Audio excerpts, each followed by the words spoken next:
Still gay? It's the Dame Taft Movie Show, hosted by my nephew, Screww. Thank you, Auntie. Yes, it is the Dame Taft Movie Show. I'm Screww. Thank you to all the wonderful viewers that are watching. And please welcome the star of the show, filmmaker and author Harrison Smith, a.k.a. H-Bomb!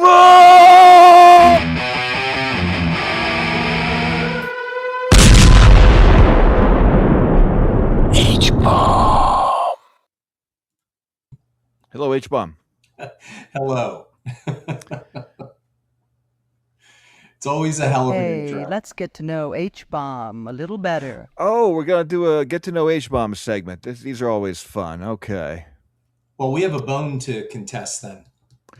Oh, go ahead. Exorcist 2. Yeah. Well, that's a whole show, isn't it? Oh, I got to pull clips and everything. Yeah, that'll be a whole show. Okay. Well, yeah. If you want to discuss it, we can discuss it. There's No. We'll wait till you pull clips. We'll do a whole show. We'll do a show. Something. Mark your calendars, viewers. So we're playing Get to Know H-Bomb. So watch these clips, and I'll ask you a question. Surprise.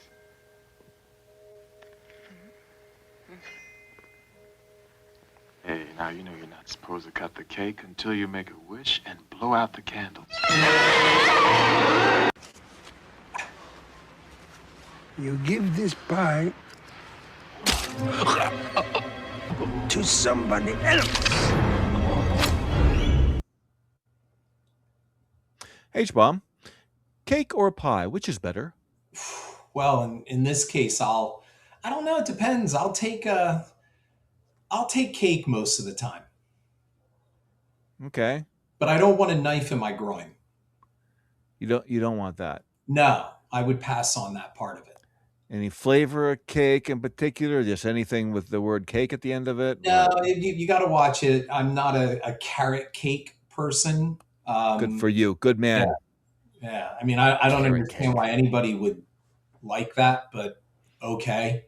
You are correct. Carrot cake stinks. Yeah, carrot cake is it's an abomination. So, but usually most people like chocolate. I will always take a vanilla before chocolate, and I like chocolate. I'm a big dark chocolate nut, but for me, I'll almost always take a vanilla, especially if it's got some really good buttercream icing or something.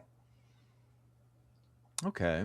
But pie is great too. I don't mind, You can be swayed, is what I could you're be saying. swayed. All right. And of course, the X-rated version of, people going, oh, I'll bet you do like pie. Okay, well, then you never know there, too. I'm sorry, I don't follow you. Yeah, you don't follow me. That's our Get to Know H-Bomb segment of the week. People love this. They You ever had your balls cut off, you fucking ape? All right, let's get to the meat of the show here. We're going to have fun. Check this out. They are searching for a star called Earth. But first, they have to fight a great war. Battlestar Galactica. Midway. Charlton Heston, Henry Fonda, James Coburn, Glenn Ford, Hal Holbrook, Toshiro Mifune, Robert Mitchum, Cliff Robertson, Robert Wagner. Midway.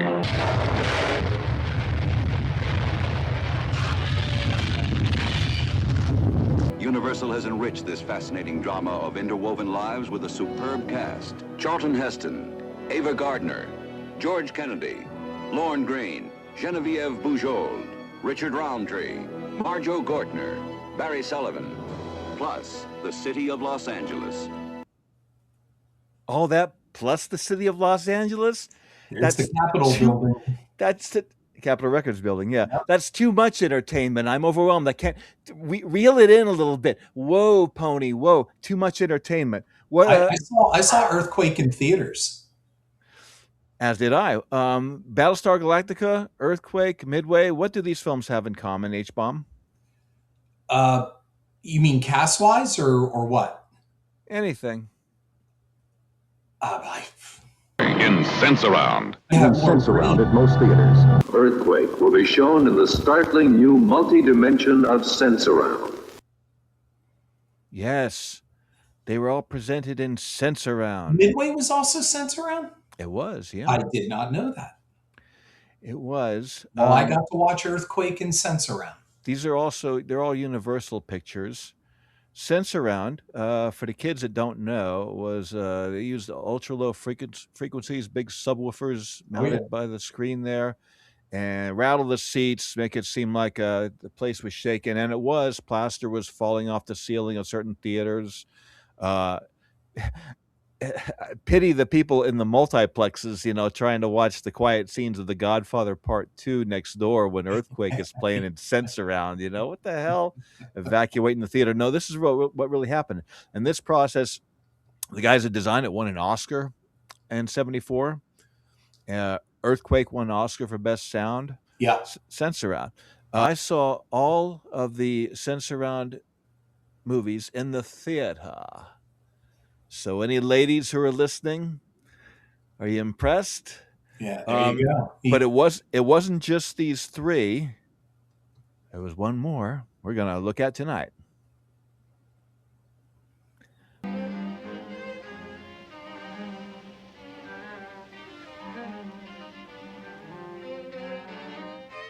Rollercoaster, yep. Yes, that's correct. Rollercoaster from 1977. H-Bomb, have you seen this movie? I have seen it. I did not see it in theaters. I saw it on VHS, but I did not see it in theaters. But I remember it being in theaters. I remember my father talking about going to see it. Oh, yeah. My father liked movies. I don't have a lot of memories of my father, but the one memory that I do have that is consistent was, he had to take us on Sundays. So instead of having to really truly interact with his kids, it was always, well, I'll take you to the movies because that kills 2 hours easily. And so I saw a lot of these kind of films with him, mostly because, he wanted to see them. I was little. I was a little kid. I mean, I didn't see Rollercoaster, but I did see, like I said, Earthquake. He took me to King Kong. The Land That Time Forgot, like all those big kind of movies. But Rollercoaster, no. But I do remember him talking about it. I too saw it with my dad, and yes, my dad too was the same. He instead of taking me to the kid movies, he would take me to what he wanted to see. Oh, yeah. So I got to go see The Deer Hunter, and The Exorcist and Deliverance and all the cool movies. Very few, children's movies. But let's take a look at. So you have seen the movie, okay? I have seen it. I have not seen it probably since Reagan's been in office, but I did see the movie. Yes, and I remember when it played. It played extensively on cable. We'll go over it here and refresh your memory. Since you and I decided to start delving into disaster movies of the 70s in particular, this is a cousin of the disaster movie. It's got certain aspects of it, but strictly speaking, it's a Mad Bomber movie. Yeah, it's a Mad Bomber movie, right? It's not like natural disaster, right? It was, what's his face? Timothy Bottoms.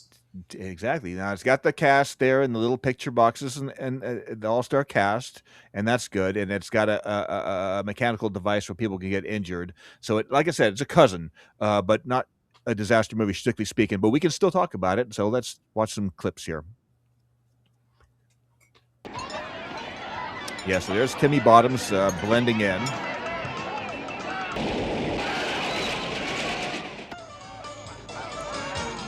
Whoa. I never saw anything like that at a carnival. H-Bomb, what amusement park is this? I want to go there. Right. What? This looks way cooler than the Tilt-A-Whirl. All I know is when I would go to these carnivals, my grandmother usually took me, and the first place we would find that she would want to go in immediately were the freak shows. You ever been to a freak show? Oh, quite a few.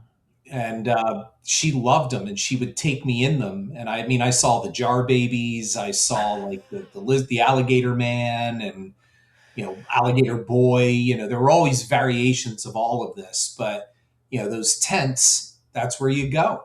People are And going to hate us for going off on tangents, but this stuff interests me. Yeah, I remember seeing at least one freak show and none after the 80s. They must have phased those yeah, they out about. faded out. Yeah. Yeah, you can't, they don't, if they have them anymore, I doubt it's in this country, but I saw a lot of like, they had the deformed animals, like they like to claim a unicorn and yeah. all that stuff. But what I really remember were the jar babies. Mm-hmm. And my grandmother was particularly fixated on jar babies. Yeah, it's too bad that kids today don't know what they're missing. The carnies, the sideshows, the midway and stuff. It was an event. Let's watch some more here before we start. I never saw Belly Dancer. Before we bawling. Me neither. I'm pissed off. Oh, and carpet golf with live snakes. Live snakes. That sounds like fun. Okay, I know it's two separate attractions, but still, it would be cool to blend the two together. Be interesting. Live snakes. So, do you want to go on the Ferris wheel or go look at the live snakes? I remember in the 70s, in the late 70s, I think when Jaws 2 came out, there was a remnant of the freak show where somebody was traveling around the country with two great white sharks on ice. And they were these giant, like you paid like a 50 cents maybe or whatever, and you walk through and they were two big displays. Like they were portable, they were mobile, whatever they were, but they opened up in the front and behind the glass, just a gigantic, massive amount of ice with these sharks could have only been, I don't know, 4 feet long. They were babies. But, they make it out like, oh, we're going to go see Jaws, right? And then you walk in and it's two of these things. And, then you feel bad. You're like, ugh. And you saw it. Did you get to pet them? No. Like a petting zoo type of thing? No. On the glass. Oh, well, Yeah. you can't even like fiddle with the teeth. No, you couldn't touch them. Well, I'm glad I didn't get burned by that. That sounds like it sucks. Let's watch some more clips. It was another bait and switch,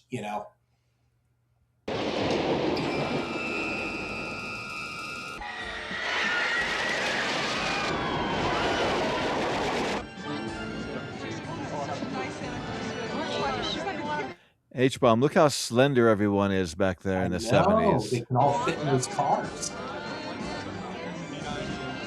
No fatty.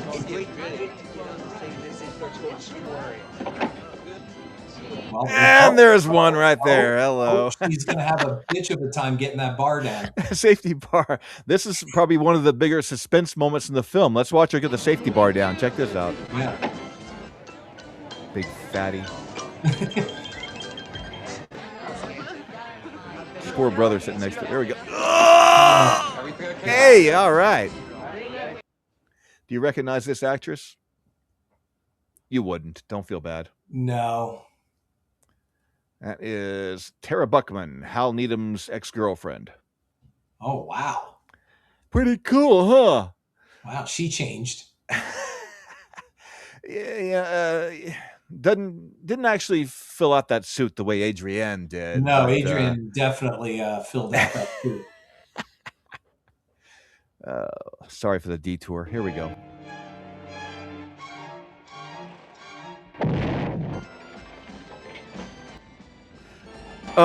Oh, did you hear that explosion sound effect there? Yeah, that muffled, gigantic explosion muffled down to make it like it's a small explosion. And then it just... So that's like a canned library explosion sound with the end cut off of it. Yeah, that's exactly how cheap. It wouldn't sound anything like that. It would be like a large caliber gunshot. Yeah, that would definitely make people stop and look and go, what the hell was that? So I hope these assholes didn't get an Oscar for sound design. That fucking sucked. Sent around my ass.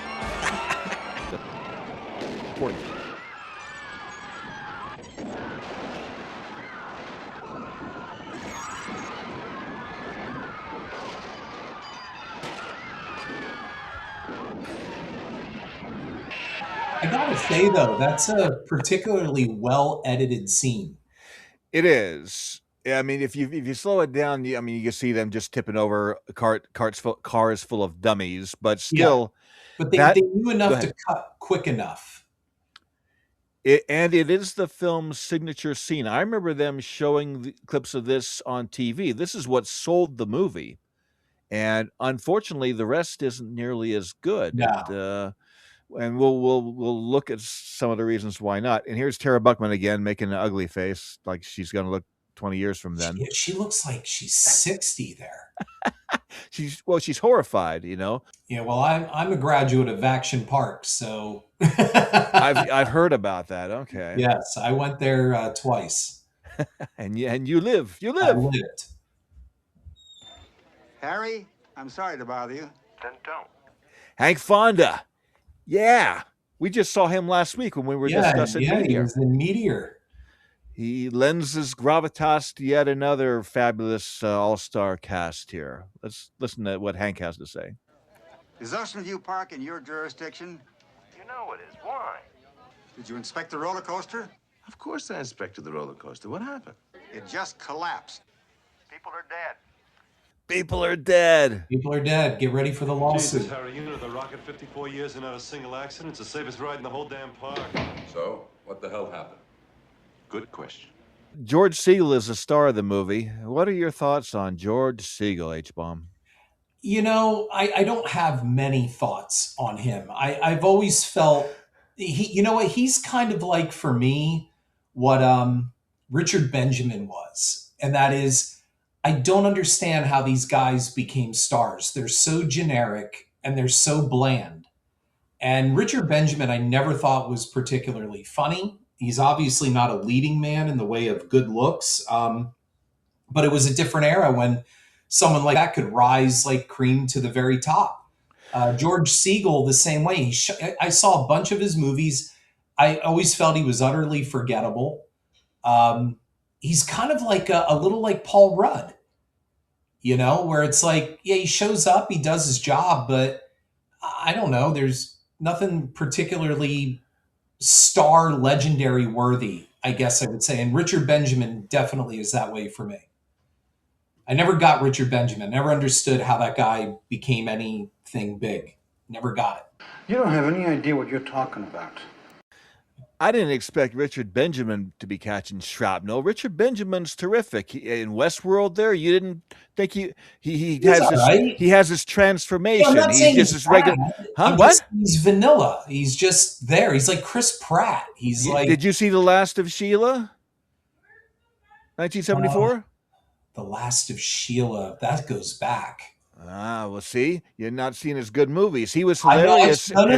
I've seen The Last of Sheila. That's what I'm saying. Like, it's forgettable to me. That's a very good movie. Of course, he does that awful, which people still like. That's another. I don't mean to go off on a tangent, but he did that shitty Saturday the 14th. I didn't see that. Well, that's just a bad movie. That's not a reflection on him. Richard Benjamin is very talented. He's had an exceptional career. He was hilarious in Love at First Bite, opposite George Hamilton. You didn't like that one either? You have no heart. You have no joy.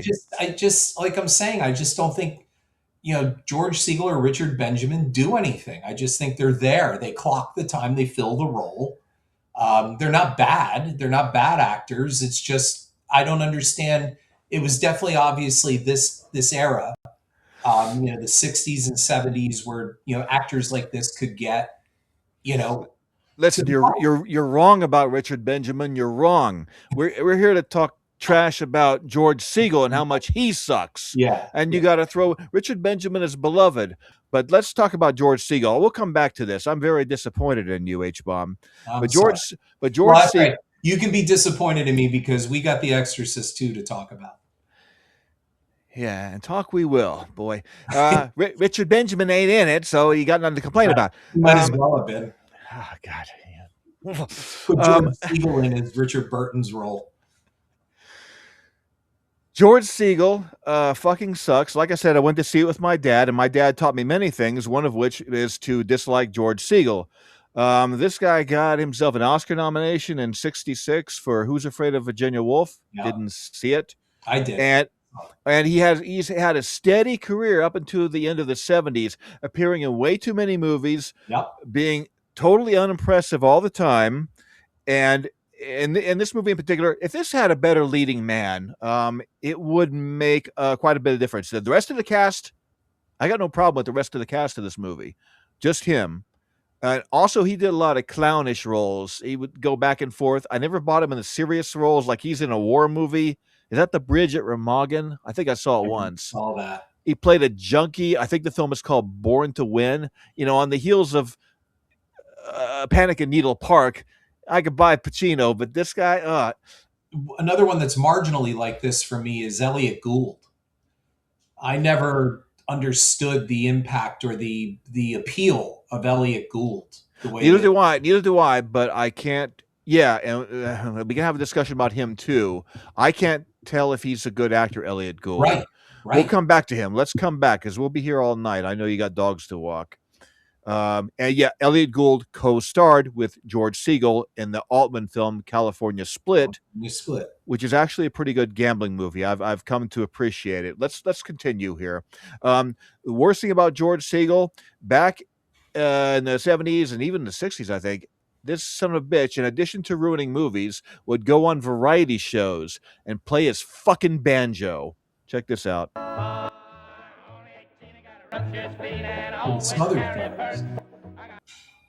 right, so here he is. Here's his album here, George Segal and there's the that Imperial. face. That's the George Segal face right there. Yeah, dumb face. Him and his stupid fucking banjo.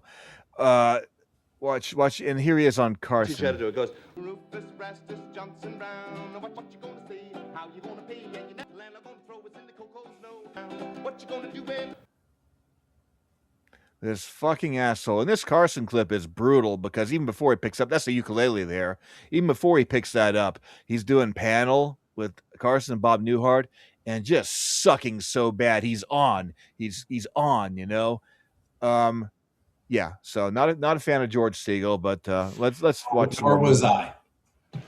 Short trip. Just passing through. So here's our villain, Timmy Bottoms. Yeah. Pittsburgh, Wonderworld. What's he going to do there? There's a flume.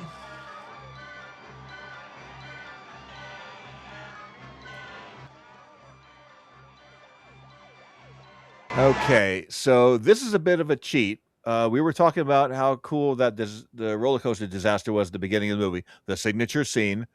We think we're going to see more of that? No. His next sabotage at another amusement park, they blow smoke in front of the camera and we track some fire engines. Now, it's a good budget saving on the part of the studio, but we audiences, we get shafted over here. Yep. Your hair is different. You styling it? I use a hot comb. Boy, that's not a movie set. Hi, Dad. Hi, darling. Bye-bye. Have a good time. You guessed it.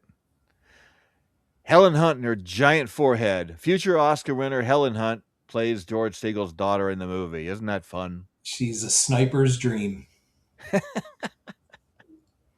Oh, I get it, because of the big forehead there. Yep. Like a Mardi Gras attraction. Hey, I got H-bomb to laugh. Put that down in the books there. It's about time you lightened up. You Are you kidding? I'm always tight laughing. ass motherfucker. I'm just fucking. Your aunt makes me laugh. All right, check this out. It's pet store scene here. Is that Bernie Copel? like spinach. It is not. It That looks is like him for a minute. that is one of those character actors. That Yeah, was all he's over a the place. character actor. And He's been in a lot of shit. It's not William Finley either. Kind of looks like him. I'm afraid I don't know the gentleman's name. But I know that face. Oh yeah. He's a lot of shows of the era. Pet store. You remember pet stores? Do they still have those? Yes, they do in the way that most of them are big box chains now. Okay. But we have one up the road from us that's a traditional pet store. Remember pet stores? You'd go in, you'd get a slug or something, take it home, and watch it die. Yep, a turtle. Turtle. Or carrots. All right, or check this alfalfa. out. Your mother says. Now look at this. Oh, terrific. There's no coverage on the girl. Trouble is, honey, Right. No reverse shots. You can't dump wall-to-wall hamsters on your mother. Once she becomes a And you seasoned shoot her actress, through the cage, through the hamster cage. yeah. You got the back of her head here. Right. When she grows up, she will not put up with that crap. I heard she's got a bit of a reputation, you know. Hey, where's my coverage? Can I have the white one right there? Oh, the pretty one. Maybe she had a black eye and they don't want to show her face. Oh, we have some beautiful hamster castles. I think maybe just a little box with You have some beautiful hamsters. Why don't you put this paper in here? Every morning. So it's today's paper. Yeah, should be. See, this is cool because, like in a lot of detective stories and mysteries, you know, you get a clue at the bottom of a hamster cage. That's pretty fun. That's fun. Sherlock Holmes, it isn't. That's pretty clever. You know, a couple of the guys involved in the script, I guess it was based on a story and an outline or something, but the creators of Columbo, Levinson and Link, have their names on this. I don't know how much they contributed, kidding. but you know, those guys were good. They created the They character. should have had Columbo in this instead of Segal. Oh yeah, Peter It would have Falk been at far least. more interesting. Absolutely. But there's aspects of the story I like, if not so much the direction or the pace. But all right, let's watch some more of this classic. There was a fire on one of the dark rides. We put it out. No one was hurt. We've been instructed not to release any more information. All right, so Harry's putting together the clues here. All right. Each of your companies is involved either through wholly owned subsidiaries or long-term lease arrangement with the amusement park industry. As you know, it's a peculiar business, more vulnerable than most. During the past week, I've given you 2 examples of just how vulnerable. And I assure you I have no desire to create further incidents, assuming you agree to my proposal. Now, obviously, our friend will contact you by phone, tell you where to take the money. And Dick Widmark shows up because now it's a ransom story. So I guess he's FBI. But that's cool, Dick Widmark. Yeah. I guess this is right after he appeared in The Swarm, another classic. That we got to talk about that for. Oh, I love it. Irwin Allen. That's a real Irwin Allen movie. So Dick Do Widmark. exactly what he says. It's in our best interest to expedite the delivery. That arrived yesterday. We're to fill it with unmarked bills, 50s and 100s. And Calder's to have it with him. A switch. Very good, Calder. All condescending and shit. Fuck you, old man.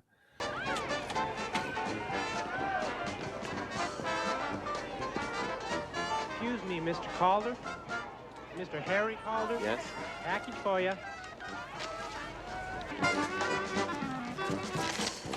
All right, what does this scene remind you of? Oh.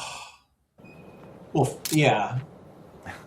But first of all, 2 bad extras in one shot. The old man and then the delivery kid who looks like he's off to make gay porn or something like that with that hairdo.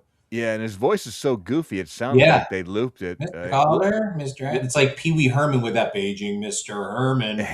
Mr. Herman. You're right. You're right. He's going to talk again. We'll get to hear more of that voice of his. So, yeah, what's in the box? It's too small to be Helen Hunt's head. Yeah. Yeah. And then they wouldn't have had coverage on it anyway. Go to Vertigo and turn on radio. Okay, so we're in the middle of the ransom drop scene I never here. even saw the guy. You can check with my boss, Red Line Delivery Service. Came in the mail with $100. Written instructions? No, he called us. That sounds dubbed, doesn't it? I think that was dubbed. And the guy they picked to dub him has a shitty voice. Yeah. It sounds like an older person with a high voice. How bad was the original voice if the dubbed one is shitty? I know. Why couldn't they get Mike Lookinland from the Brady Bunch? Mike Lookinland. From Towering Inferno. All right. Okay, so this is fun. He's running him all over the park. This echoes the ransom scene in Dirty Harry, where Scorpio runs Harry all over San Francisco. He's running this Harry Calder, all over the amusement park, which is fun because we get to see all the rides. It's like a travelogue. I guess. You're not digging it? What's the problem there? I remember even as a when I wasn't a kid when I saw this on VHS, but I was younger. I was just kind of like, wow, why was this a big deal?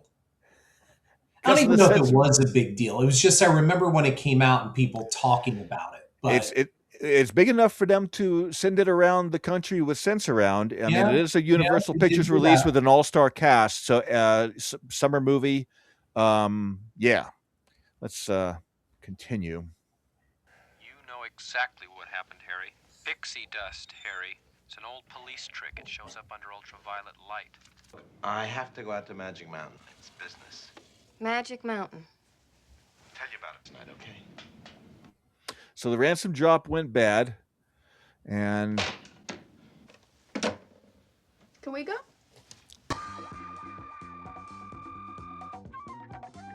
Render Dorothy. That's funny. So it's actually saying Revolution, the name of the roller coaster at Magic Mountain. That is a sexy roller coaster. You ever been to Magic Mountain in Valencia, California? Valencia, yes, I have. You have? Yeah, because I'm friends with Felissa Rose, and she right. lives only 5 miles from Magic Mountain. So I went there one time for an afternoon with her and the kids and everything like that. Drove by this place dozens of times when I was young, in the back of the car, of course. We went to Disneyland and we went to Universal Studios. I always wish we'd have stopped there. I think they had the best roller coasters. Never did. It's too late now. The big deal down here was when I was in 7th grade. I remember there was a big field trip for Hershey Park, and Hershey Park just opened the Super Duper Looper, which was the first roundabout, roller coaster on the East Coast, I think, at that time, or it was one of them. Okay. And it was a big deal to go. And I remember, like, if you missed that field trip, you're a loser if you didn't go on that field trip.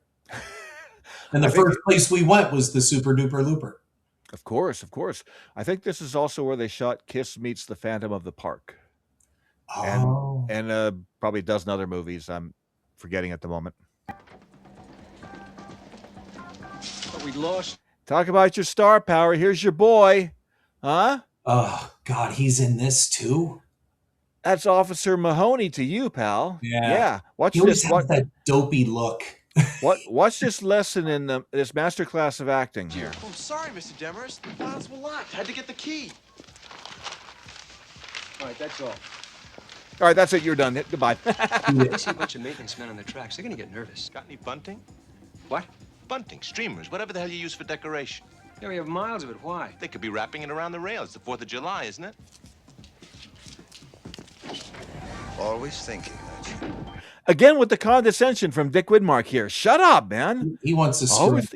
I love Dick Widmark, though. I'm just giving him a hard time. Hey, look up there. See on the platform? Isn't that a dog up there?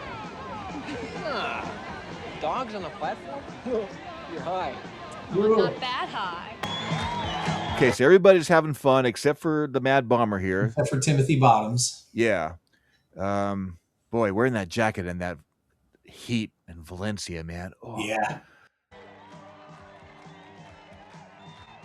Look at that guy in the back dancing.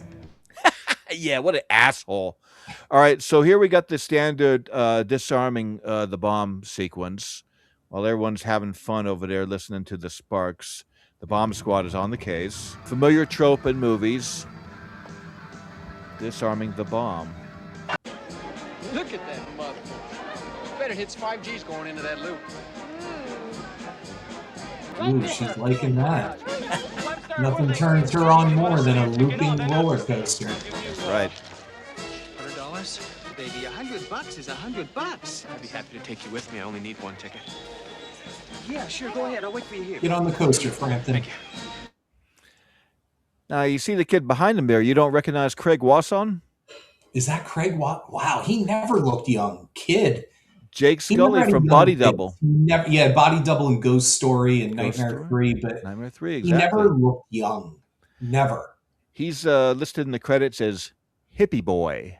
Hippie Boy. Hippie Boy. But yes, that's another fun cameo. See, this thing is packed to the gills with stars, past, present, and future. That's why it's so great. Gonna miss the first ride, man? Yep. Dad! What if I get it? All right, so he paid $100 to get a ticket from the inaugural ride there, the first ride. It's 1977. What's that worth today? About 600, 500 or 600. I would say probably around that. Yeah. That buy a lot of weed, man. Yeah. I wouldn't be wasting it on a roller coaster. I don't think it's worth it. What the hell are you two doing here? Having fun. You want to join? You recognize this actress? That's Susan Strasberg from The Manitou. I remember that movie. Yes. Tony Curtis. Tony Curtis.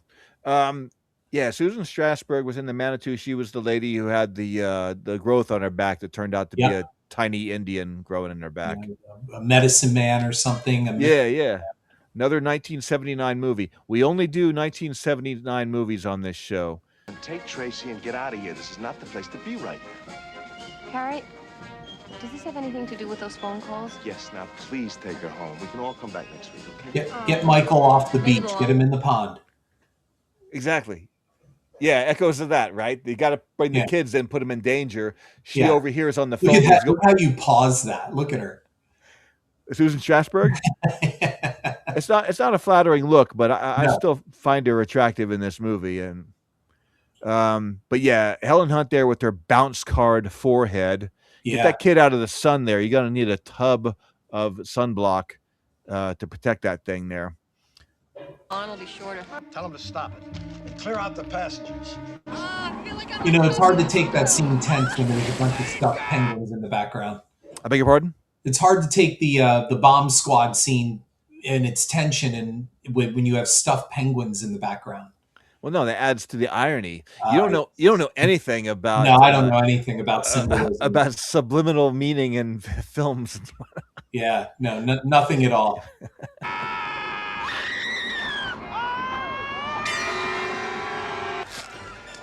Harry, don't come any closer.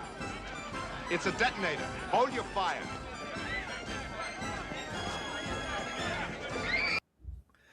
Well, I'm not going to spoil the final scene of the movie, but it's a bit of a letdown. Not in terms of scripted, but as far as the way it was shot and cut. This is a PG movie, so he doesn't get the kind of come up that you really want to see. That's all. Yeah.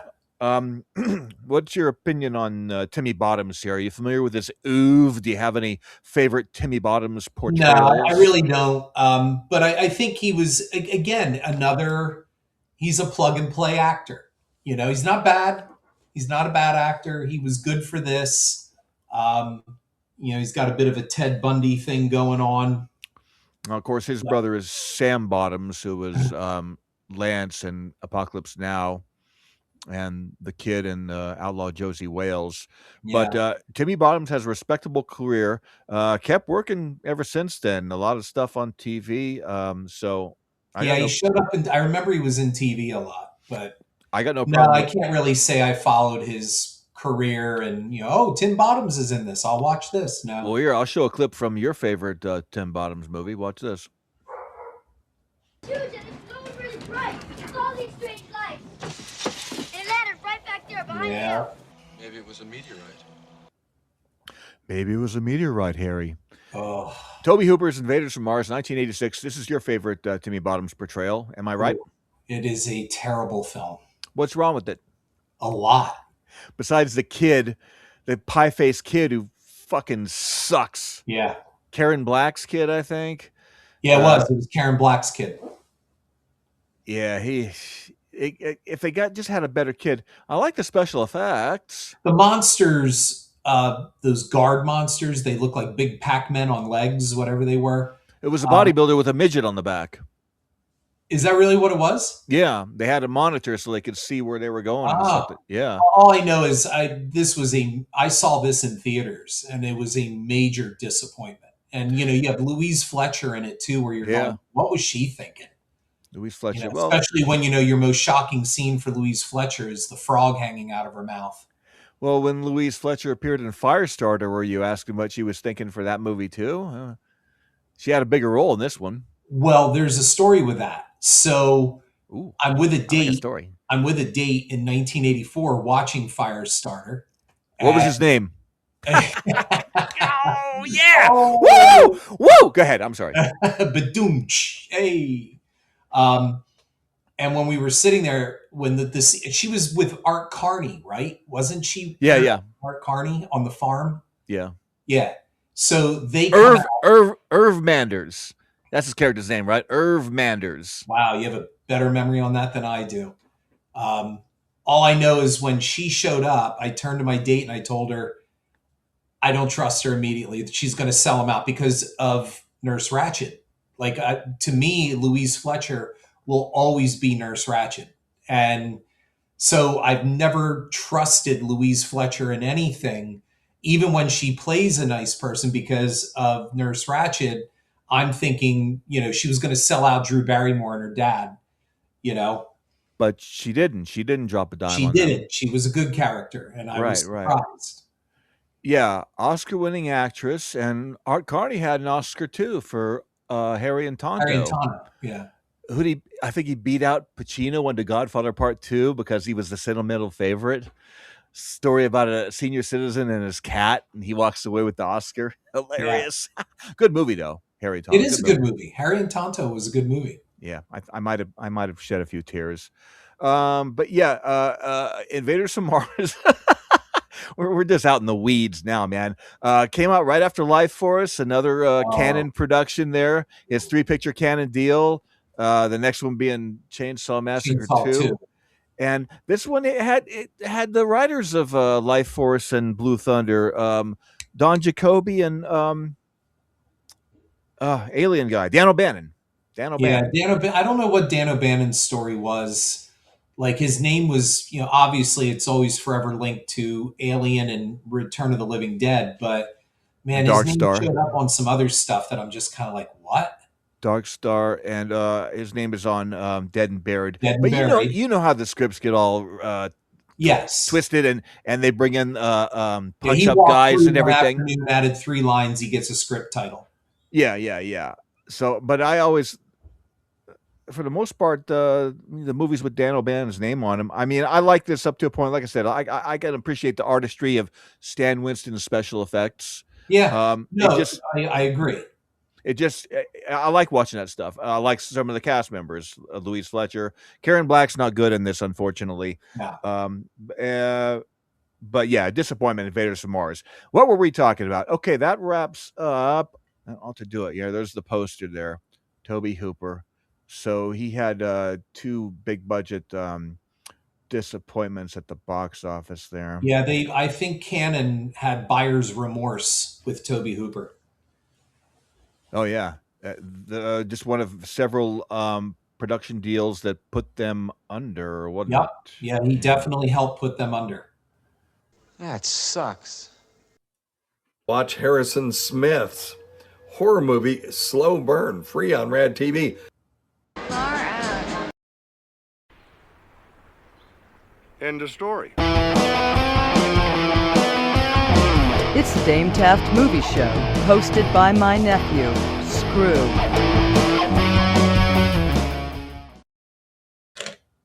Rollercoaster takes me back.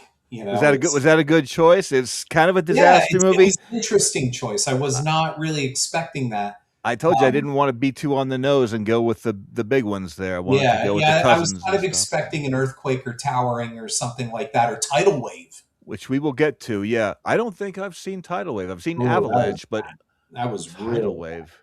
Okay, well, yeah. Lorne Green was in that one too. Lorne Green? Lorne Green was in Tidal Wave. Is that made for TV? No, Tidal Wave was a theatrical. I might remember it or something. I think there's more than one big wave movie, though. Well, I know that this one was called Tidal Wave, and it was Lorne Green, and I saw it, and it was. You did see it? I did see it, yes. Remember anyone else in the cast or the director or anything? Not really. I remember that, if I'm not mistaken, it was a co-production with Malaysia, the Philippines. I was going to say it probably had like foreign money. That's what it sounds like. There was foreign money, if I'm not mistaken. I mean, I can always look it up now, but back then I remember it was kind of like, remember the movie Tentacles? Right? Yes, I do. That was a co-production thing. It was like an Italian production, yeah. Yeah. I don't think I've ever seen that all the way through. Yeah, they threw money at some like Shelley Winters and John Huston. John Huston, yeah. John Huston was in that. There are many such instances.